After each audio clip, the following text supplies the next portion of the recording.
So, how do we cultivate the solid mortal body? Not long ago, I posted a video about entering the Tao and cultivating the Tao, an introductory video on this topic.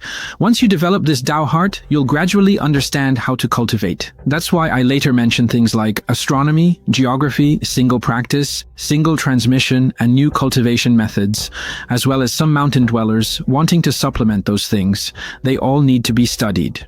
After you study them, you can specialize in one area, right? For example, if you particularly like breathing techniques and methods for longevity, then you should focus on that. If you like to train for blessings, prosperity, and longevity, then focus on that. If you enjoy studying things like astronomy, geography, and the Earth's energy veins, then research those areas, right? And if you like something else, then just use that. That's all you need to do. So the point is to find one thing within it. You don't have to do everything. After you've looked through it all, find a golden virtue, and then just keep following that path. Once you have the way and the method, you're set. As I've said before, cultivating the Tao definitely requires both name and fate cultivation. You absolutely need to work on your fate.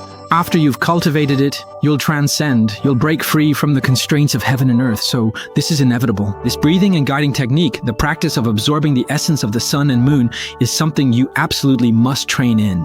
It's essential. Even though nowadays, when you talk about the great way of the golden elixir, how many people can actually claim to have achieved it since the Ming Dynasty? Very, very few. Before the Ming Dynasty, there were quite a lot, but after the Ming Dynasty, only a handful remained. That's because during the Ming Dynasty, the Taoist lineage was severed.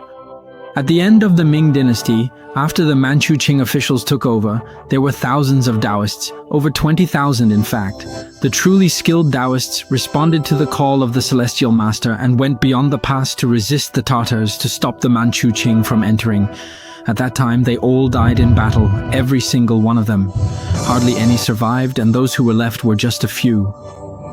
Those who remained were either the less skilled, the younger Taoist novices, or Taoists who only knew some basic rituals and scriptures.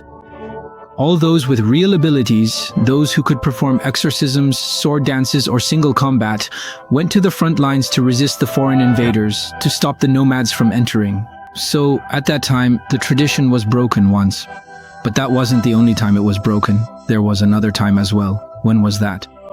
It was also during the 8 years of resistance against the Japanese pirates. During those 8 years, many traditions were broken as well. As we all know, you can look it up. Those with real skills at that time also went to fight against the Japanese, and many of them left as well. You see, many were lost then too. But it wasn't completely lost. Some sects in the temple still preserved it.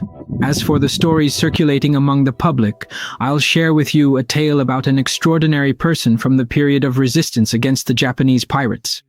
He was one of the representatives of the Taoist tradition. This is the story of Master Sun, the Taoist priest.